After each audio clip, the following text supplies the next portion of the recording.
Scott Smith, James Passey Professor of Marketing here at Brigham Young University. His current research and publication interests include consumer behavior, internet marketing, and marketing research. Smith's research and consulting activities has included companies in many areas including education, healthcare, government, travel, sports, computer, and consumer product industries. In addition to his academic pursuits, Scott is the founder of several research companies, including Qualtrics.com, SurveyZ.com, and SurveyPro.com.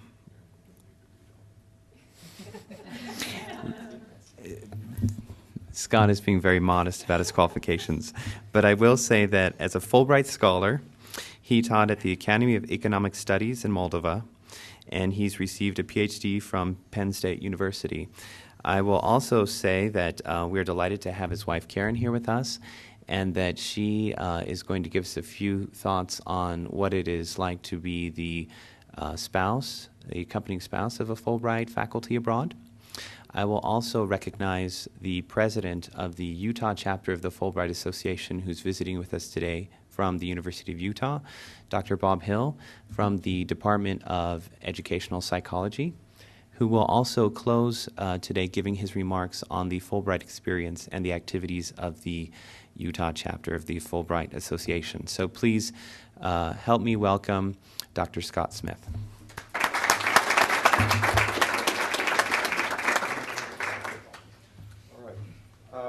First of all, I'd like to welcome, thank you for coming. Good to have you all here. I'd like to do a fairly informal presentation rather than a formal academic type of presentation, because largely that's the way Moldova is. And it's a wonderful, wonderful place to be. Most of you are probably saying where. Moldova is not a place that most of us, I think, really recognize. Maybe I should give a little bit of a credit to begin with. I'm very grateful for the opportunity to be on a Fulbright, to be a Fulbright scholar. And if any of you have the opportunity to do that, either as faculty members in research or in teaching, or students, or professionals, Fulbright is just an incredible program. And would encourage you all to take that opportunity if that suits your schedule and the things that you're doing in life. My particular Fulbright opportunity was one of teaching. I've been in Eastern Europe, Russia, many times since the early 1990s, and I've seen a lot of Fulbright research projects kind of go down the drain, when I was there, but general research projects, because it's difficult to do research depending on the type of research you're doing.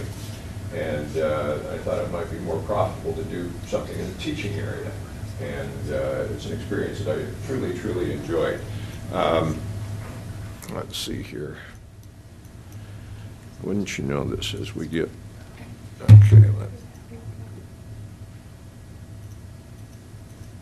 okay, culture. I'm going to take a couple of slides that are a little more formal here. Basically a set of learned attitudes, beliefs, values, and behaviors that are shared by the members of a society that define their way of life. And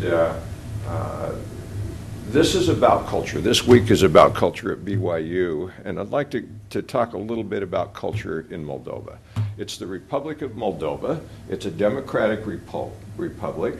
The Moldova Soviet Socialist Republic is the USSR name.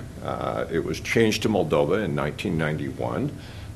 Moldavia is still a territory, and it's part of Romania, if you've heard of that before.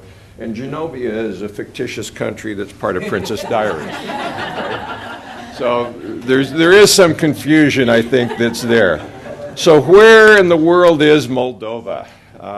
It's between Romania and the Ukraine. It's a little teeny country that's been tucked in here, and it's changed over the years.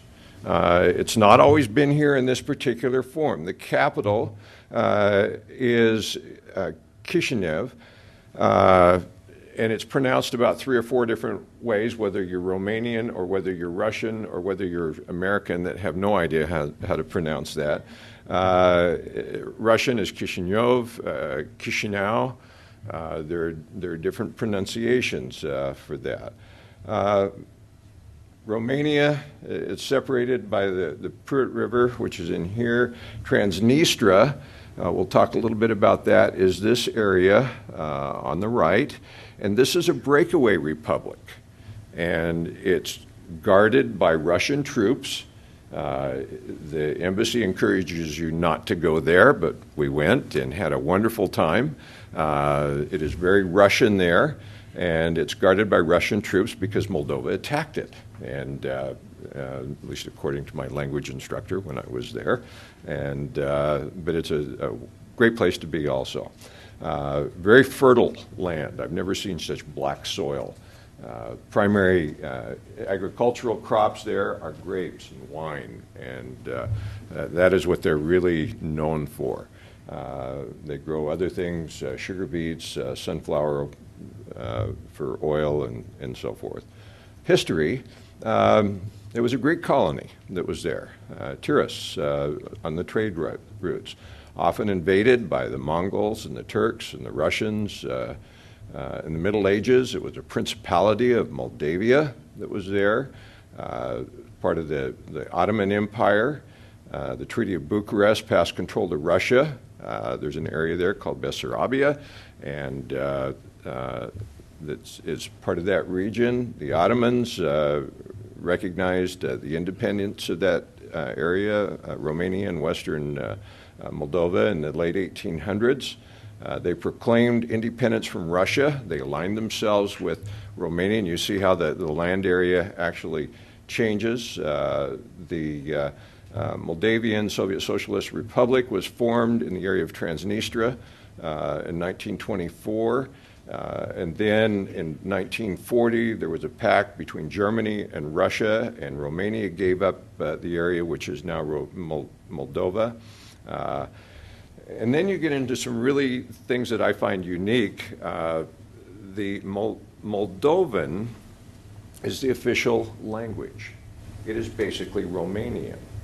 It's a political thing. They've called it Moldovan.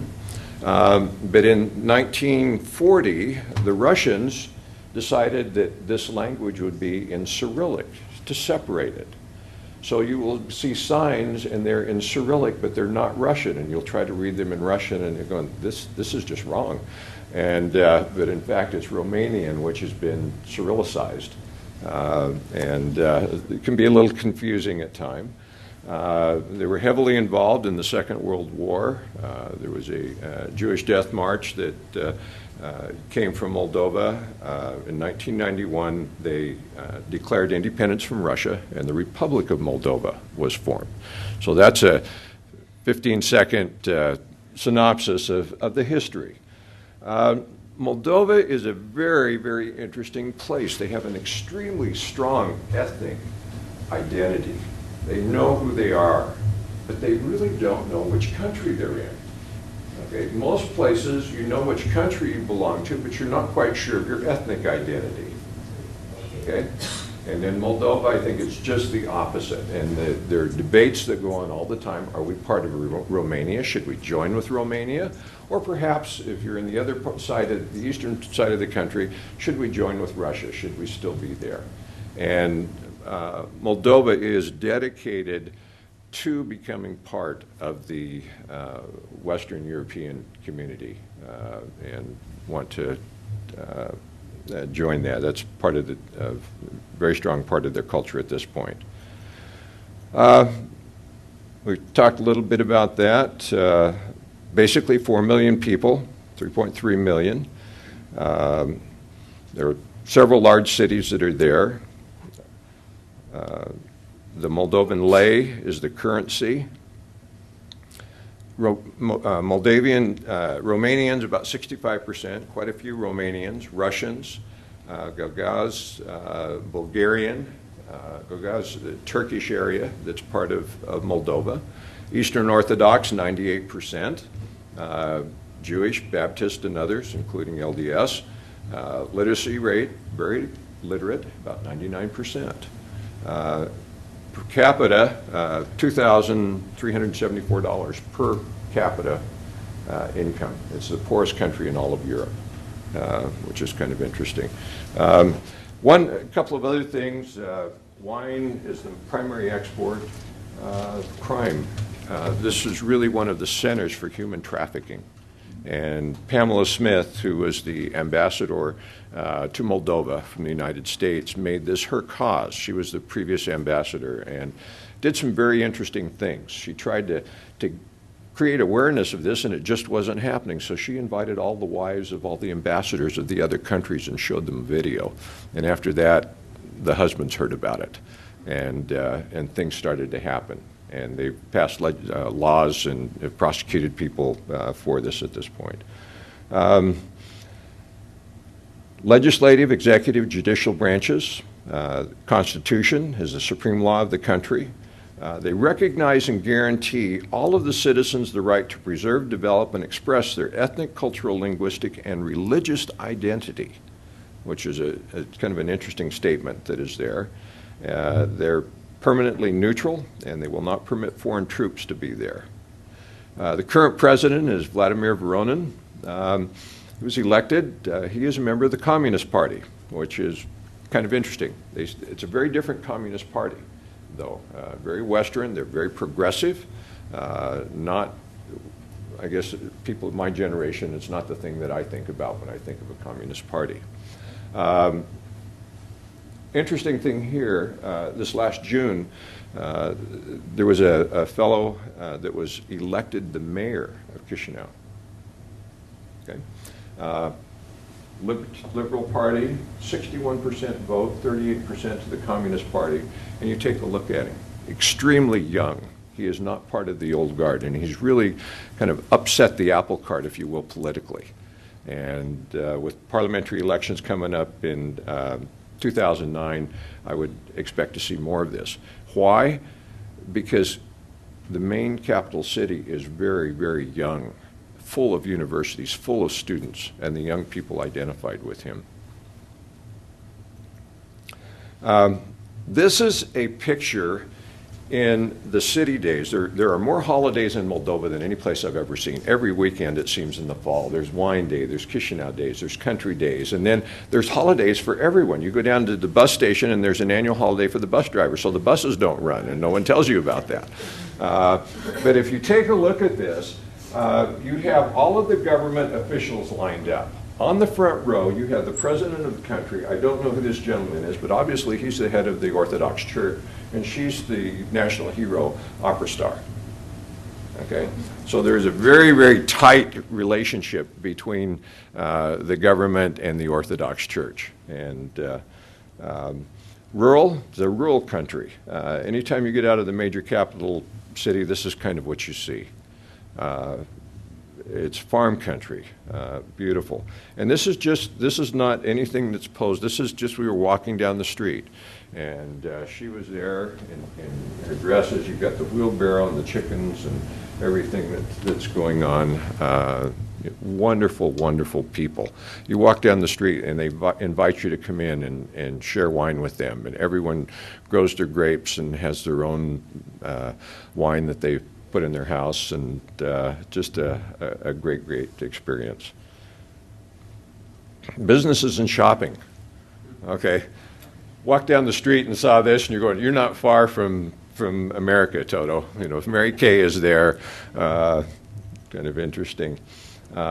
Shopping capital of the world, I think. You walk through the markets, and it is just piled high. Jeans, and more than that, shoes. I've never seen so many shoes. And it was explained to me as that people are poor, but they can still afford a new pair of shoes. And stylish boots, stiletto heels, dressed to the nines all the way through. A friend of mine in Russia in the 1990s asked, well, how do you think our economy is going? And I said, I think it's going quite well. He looked at me and he said, how can you say that? I said, it's the Cosmetic Index. I look at the women here in Moscow and they are dressing up more. You know, they are spending money on cosmetics, and if they can do that, there's money around. And he just smiled and looked at me. Well, this is what we found in the markets. We were told we couldn't buy anything when we went there. You know, that we would to take all of these things, and we took suitcases of everything, and we didn't use any of it because you can find anything in Moldova if you look hard enough. And in the marketplace, this is one little stall. It's nail care. Okay, this is hair care. Okay? It's all there. It's kind of an amazing place to be. Familiar food brands, Kellogg's Corn Flakes, Lay's potato chips. American Northwestern countries are worldwide. Pardon me? Prices are low. If you're getting into these goods, they're premium priced, certainly. But if you take a look here, this is $1 for a carton of juice. Okay, then you come down here to these brands, and it's considerably less than that. And this is one of my favorite things about Moldova and Eastern Europe is the juices and breads are just fantastic, and great selections that are there. Shopping, you go into other markets. This is where you buy your knockoff computer software and movies. Okay, and everybody's kind of back in the little cubicles that are there. Farmers markets all over town, great produce and foods, and this is Karen that's there bargaining for tomatoes and potatoes. Okay, you know I speak a little Russian. My wife speaks none, but she does better in the marketplaces than I do. It's point, calculator, they put in how much, and it's a deal. And it works really, really, really well. We were ordering pizza one night, and I was trying to get through ordering the pizza and delivering it in my bad Russian. And she looks at him and says, "You drive to me," and he says yes, and that we wrote the address, and that was it. And this is a changing room in the marketplace, and that's where Karen is right now. Highs of this experience, wonderful, wonderful people. Moldovan people are just fantastic. People and students, it's a youth-filled city. I learned that I was really out of shape. I needed to be healthy. And we walked a lot, ate good food, and you know, breads, juices, ice cream, French pastry, coffee shops all over the place. Very European place. Opportunities to serve and help. Great LDS branch that was there. Most incredible, I think, experience that we've had in a long, long time. Wonderful people. Cultural events all over. On the old standard, go to opera for $2 a ticket. Ballet. It's like being in Russia in the 1990s. Lows, many academics had to work multiple jobs to survive. I was one of the highest paid professors at the university there, and I can't remember the numbers at this point, but it was like $100 a month, and you know, the salaries are extremely low. So people are teaching at multiple places and just working from early in the morning till late at night. There was a culture of collaboration on tests. Which was very interesting, meaning that they would literally sit on each other's laps. I've had other colleagues that have been there, and students from the back of the class would come down, take the test off the student in the front row, and go back, copy it, and then deliver it back. And you know, that seems to be an acceptable practice that is there. I started teaching the 1st of September, and the middle of October, I had students that still hadn't been to class. They were in the United States working. And they would show up and expect to be able to pass the course. And you know, there's a little different attitude that is there. Corruption pardon me? Is there corruption at the university? There is. There are individuals that pay the professors for their grades, and you know, that goes on. No books. They're not used to writing papers. Students, as you can imagine, have very little income, no bookstores, but they do use copy machines fairly liberally, and an instructor will have a packet of notes that they memorize. They do all have internet. It's free within the country. So that was kind of interesting, and I put my materials on my server here at the university, and they were able to download it and make use of that. Very, very limited academic resources that are there. Communication with the students? It was good. These are bright, bright students, extremely bright. In fact, this student right here, I asked one class period, what did we talk about last class period? And he started quoting me verbatim. Okay, I was amazed. They memorize everything. They're not used to writing, but very, very good students. This is the Academy of Economic Studies. There are 3 buildings that are part of that, and not modern, but it is certainly, yeah, it's not old-fashioned. They did have basically anything that you needed to have that was there. Holidays. Oh, wait. Just, PowerPoint. oh, okay. We did everything in PowerPoint. I showed them video clips. I showed them commercials. Showed them Harley V-Rod product development clips and so forth. And it was just fun. They'd never seen anything like it. So kind of hit a home run when we left. Students met and were crying and that type of thing, which is not anything I had never seen at BYU. I cry here, but for other reasons. Yeah, and I received my mail. I should have brought it today, which is, it was kind of fun. But so did you please. take your PowerPoints and information with them? I did. Holidays that are there. This is Chisinau Days celebrating the 570th anniversary. All sorts of people in their national costumes and dancing, and just a fun day that was there. The U.S. Embassy, this is Ambassador Kirby. They brought in Gershwin, and they had concerts, 3 or 4 concerts. They had a movie night, so the U.S. government and the ambassador there are doing all sorts of things to promote the U.S. Within the country. And just a great experience that way. Typical dress. This is part of the culture. And kids from school, each of the different schools would have a display in the park, share foods. Beautiful green country. They have more parks per square mile, I think, than any country in Europe. And just a gorgeous place to be. Very clean. That's the first thing that impressed me. Is we got up early the first morning we were there and went for a walk, and it was 6 o'clock in the morning, and ladies were out there with their stick brooms cleaning up the leaves and just making everything spotless. When you get married, you go to the park and you parade around the park and you have your pictures taken. And they have bells that are there, and of course everyone else is just in the park, just there. And it's just person after person, couple after couple. They have their limousines that they rent, and often there's a Barbie doll or something tied on the front of it. But just a different tradition than what we see, but they're there for a beautiful place to take nice pictures. I mentioned wineries. This is about 100 feet below the ground in limestone caverns. This is not, the Mălăștimi is not the largest winery in Moldova, but there's 65 million bottles of wine that are stored underground.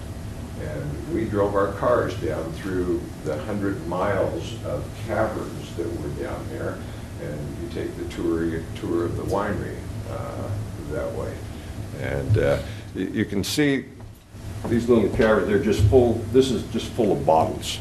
And they kind of went through the process, but it's a major industry, most of which is sent to Poland and to Russia.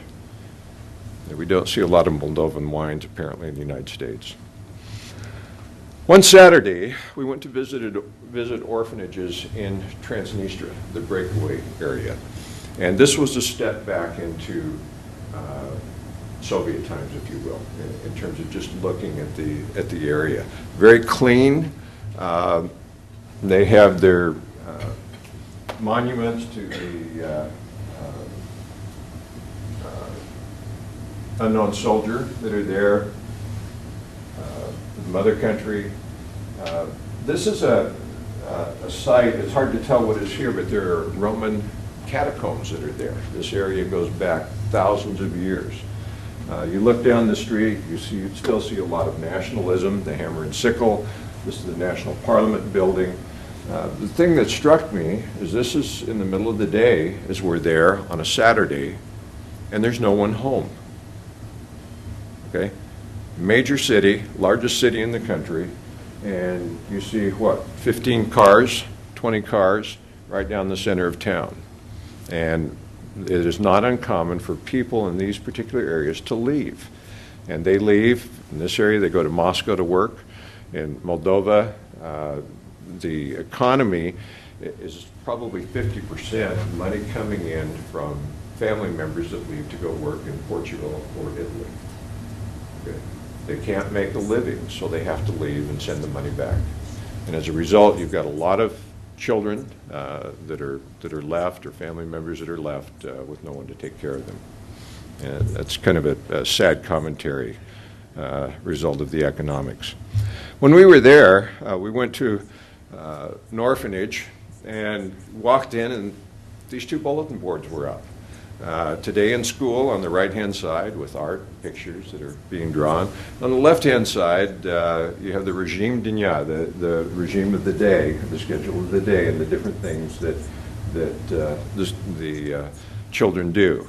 And I'd like to take you for a little bit of a walk through this particular orphanage. I mean, they're kids, and just fun and smiles and so forth.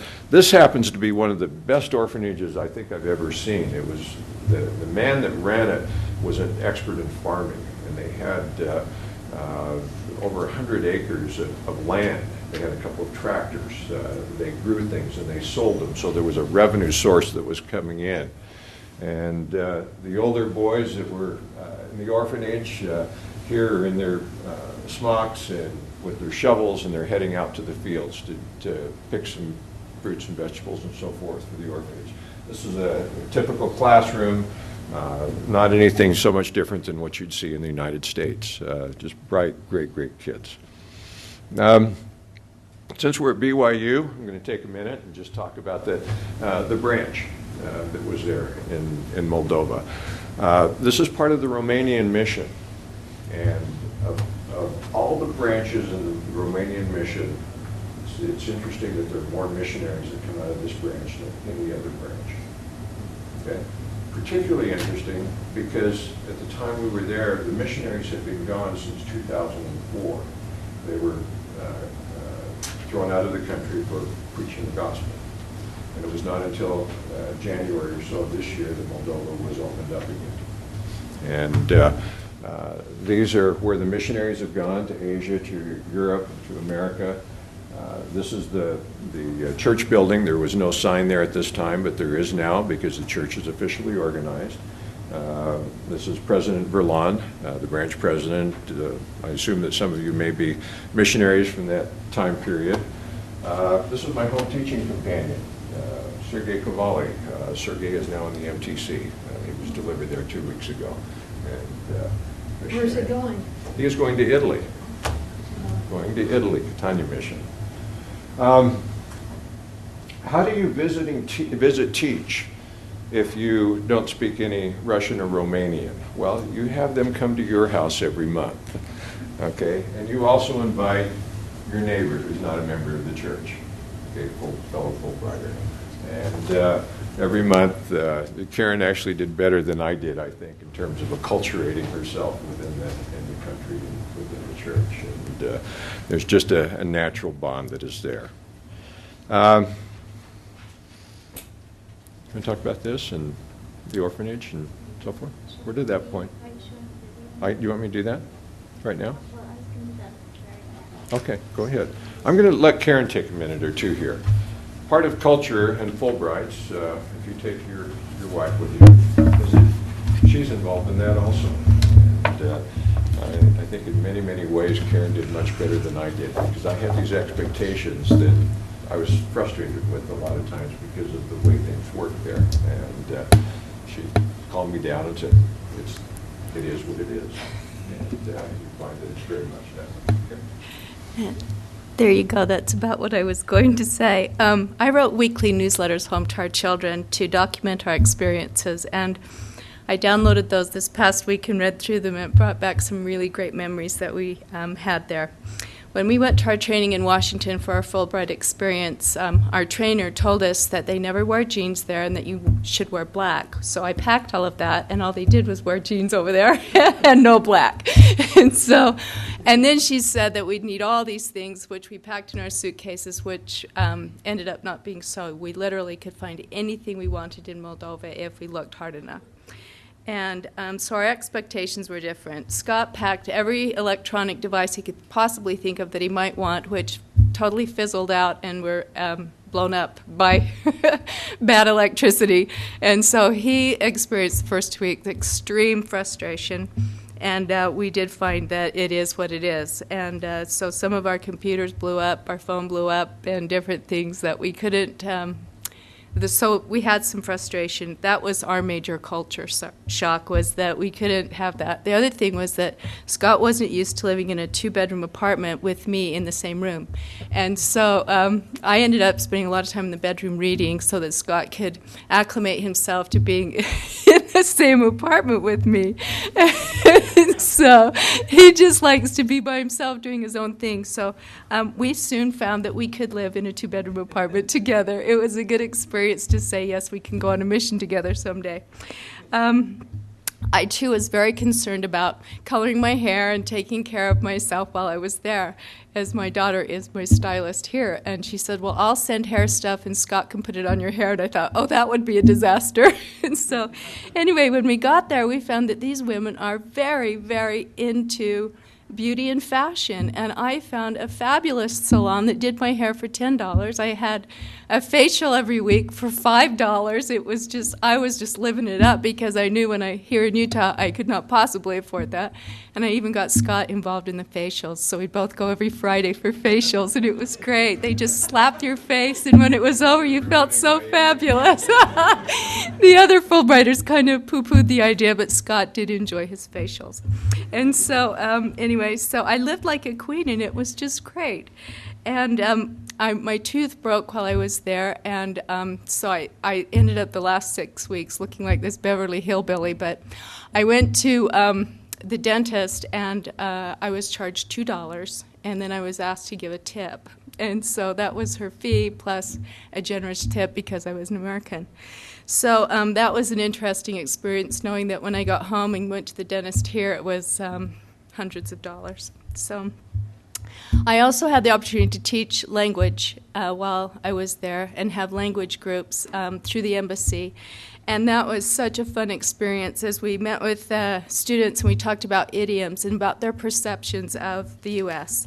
And I just wanted to share just one thing that they said about their perceptions of America and how they saw the well, with some of the idioms like bun in the oven and big cheese and ants in your pants, they really got a kick out of. They just said, why would you even say that? And so on Thursday, we had our English language group and talked about their perceptions of America. Our class was at 1:30, and then we subbed for another class. One of the questions on our average American quiz was how many Americans have a college degree?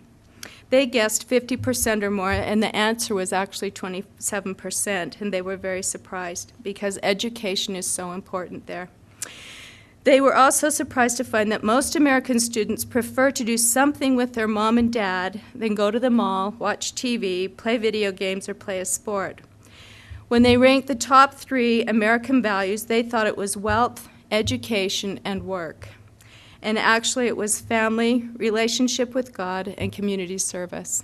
So they found these, what they perceived as American values, they talked a lot about the American dream and found it very different than what their perceived American dream is compared to ours. And so it was a good experience to meet with these students and talk about things and try and improve their language and just, I did make popcorn balls when we were talking about Halloween, and when I gave my disclaimer that there were kernels inside of there, then no one would eat any.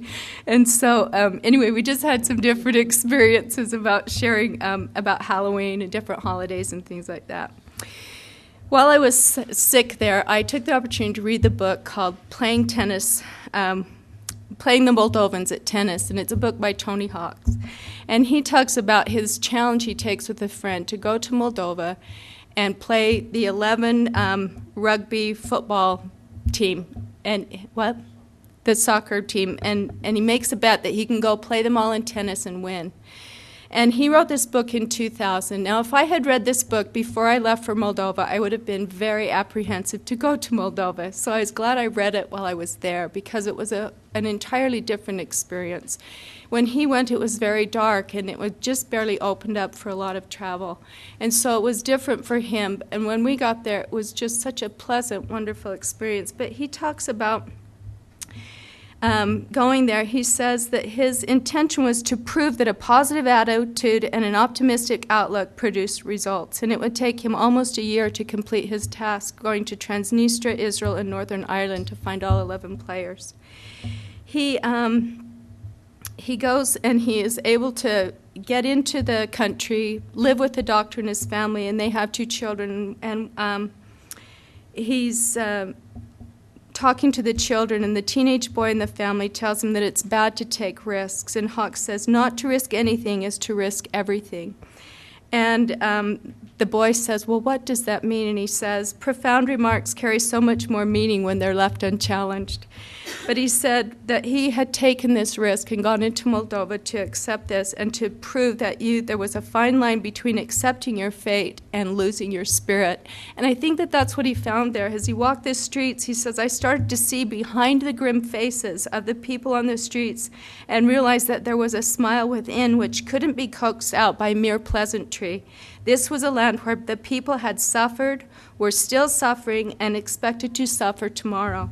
I discovered that you had to be patient and wait for them to open up instead of trying to force it.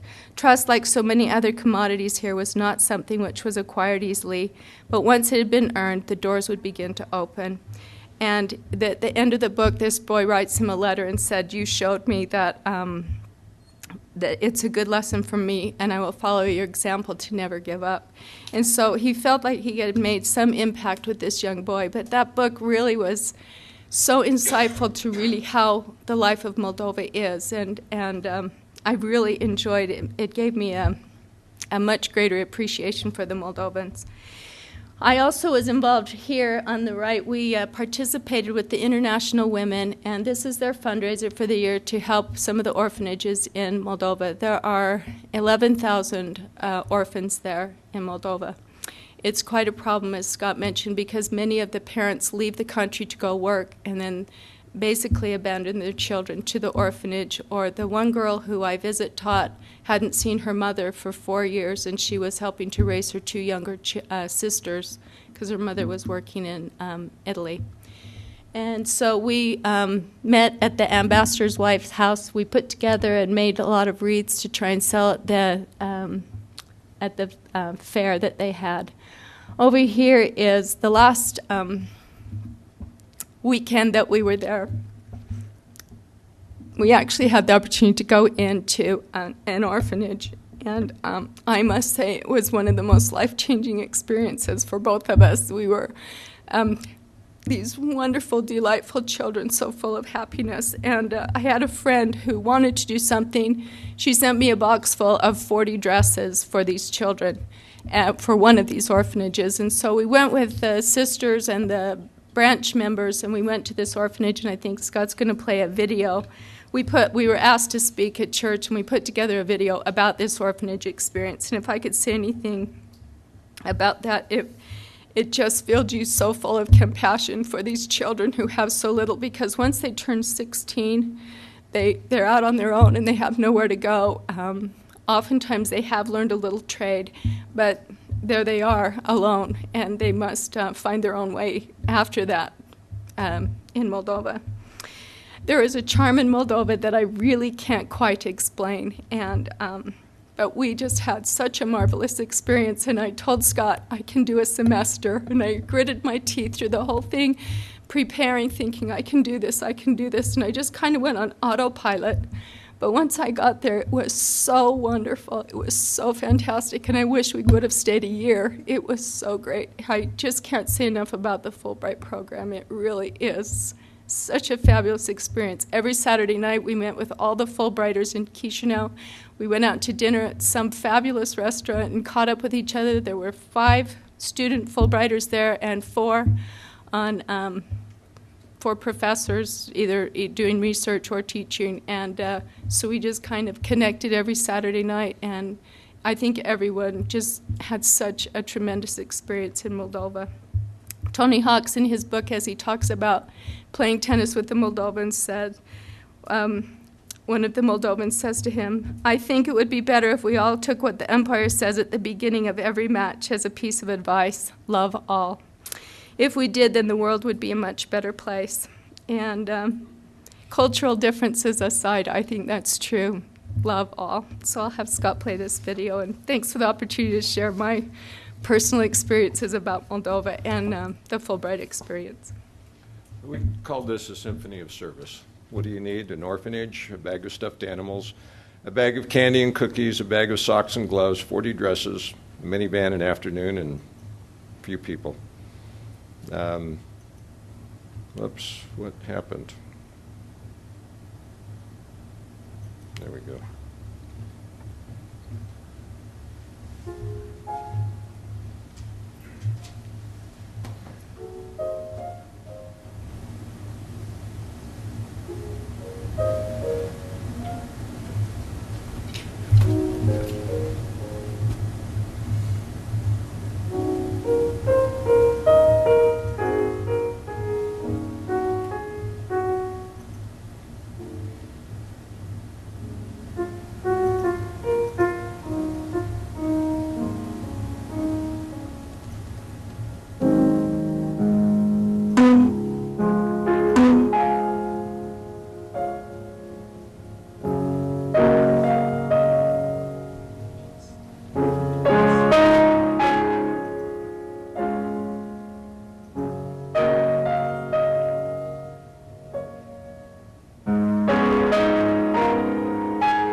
Okay. We're going to go ahead and conclude at this point. It's about that time, but that was a fun experience. It really was. So we thank you all for being here. Please, you want to talk about Fulbright?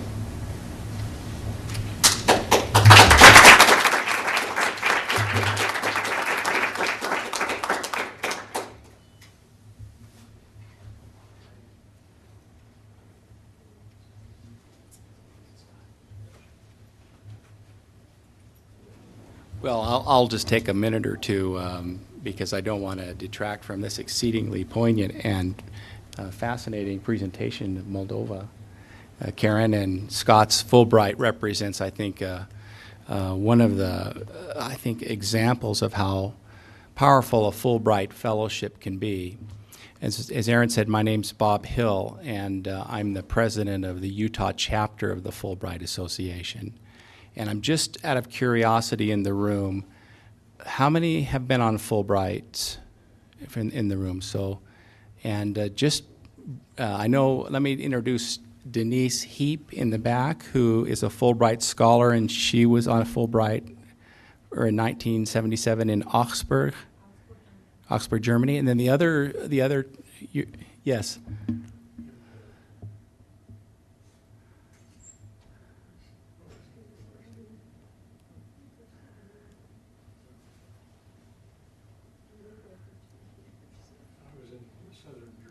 Southern Germany for 2 years, 1 year, and then in the back, I think there was another.